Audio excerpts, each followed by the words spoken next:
I don't usually wear my mask on my head. It's actually a sign of being a very poor diver, but I just felt it would look good to cut down the light sheen from my bald head. I have to wear like a swim cap when I scuba dive because when I come up, it just attracts light and I burn my head all the time. So for underwater work, there's something really refreshing about being underwater. Just floating there is incredibly peaceful. For me, it's meditative. One of the things about underwater work is I never saw any other underwater work before. Sure, I saw some stuff in National Geographic, but I never studied it. And I never understood the learning curve that went into doing underwater work because light reacts so differently, your lens focal length changes when you're down there, your ability to maneuver your body and to stay still in order to photograph it's quite hard. And through the process of shooting, you learn. And to me, that was more important as a new experience. I'm the type of photographer that says, when someone asks, can you do this? I just say yes, whether or not I can or I can't, and I figure it out as I go along. I haven't messed up yet, but that's how you learn, is by messing up anyways. So don't be afraid of messing up. Just be afraid of not learning from how you mess up. One of the most important things is, like, when you go on assignment, research where you're going, because there might be other cool opportunities. Every time I've ever gone somewhere, I always find something else to do or to photograph. So like, I just went to go photograph a bare knuckle boxing fight in Tampa. I literally just got back from there, but I also had some extra time, so I went to like the Florida Aquarium to shoot some fish. It's always key to figure out something else to do that you can photograph while you're on assignment, because it's always about trying to push yourself, learn new things, take new pictures. I did an underwater kind of story incidental to a travel piece I had to do, and my client liked it. And basically that was swimming with in Jellyfish Lake in Palau, which is basically a lake filled with 100,000 jellyfish that have evolved since the last ice age to not sting anymore because they're the only thing that's alive in this lake.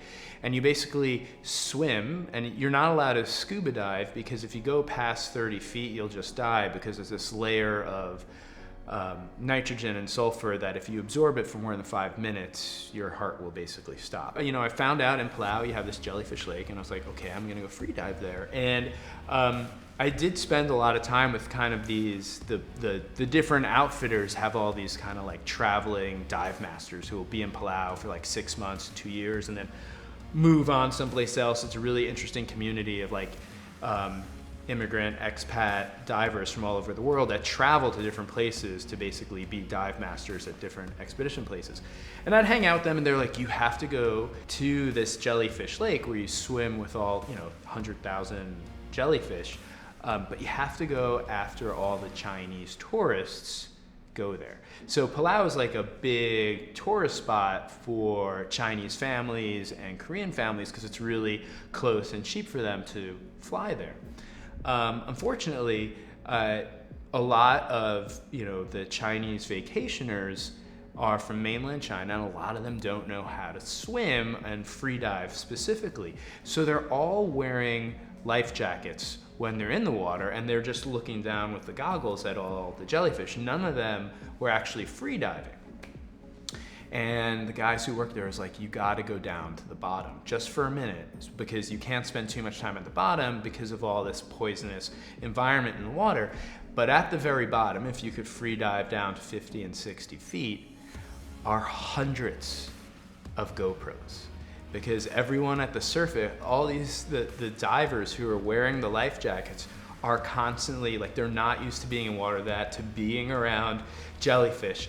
So they're all dropping their cameras, and they're like phones and phone cases and GoPros, and like there's the whole floor of Jellyfish Lake is covered with abandoned cameras. And on I think it's on a Sunday, only people who work in Palau are allowed to go there, and they all free dive down there and collect as many GoPros as they can to bring them back up and sell them used in the stores.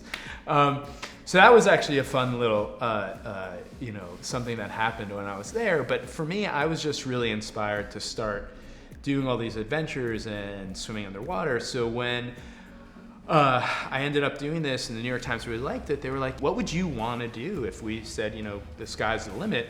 And I was like, great white sharks, because why else would you go scuba diving and take pictures underwater? So really my very first big underwater assignment, because if you're gonna go in big.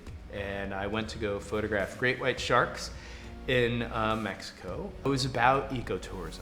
And I felt like the only way to really photograph ecotourism, to show people in cages photographing great white sharks, was to basically not be in a cage, you know, because I had to photograph them. So you're not actually allowed to leave the cages, but there were a couple of different rules at the time where you could have bait in the cage and outside the cage to photograph the sharks. So basically I went with my entire torso out of the cage, and there was a bag of bait with the head of a frozen tuna hanging about 4 feet above me, and a giant female shark just came right up and literally swam over my head, and I came down and just came back. And basically the photograph is her giant mouth. You can see, like, if sharks had tonsils, you'd be able to see her tonsils, but they don't, so you just see into her mouth. And she just came and just basically went right above me, like almost skimmed my head as she took the bait that was right above me. And this is like my first day underwater photographing sharks. So you can't really compete with that ever again, but that was pretty awesome. And luckily I had a very responsive Sony camera in my hands and was able to make an image out of that. And I'm still really proud of making that image. Guys, for more tips and tricks, check out the Sony Alpha YouTube channel and alphauniverse.com. And let us know what you liked about this video in the comments below.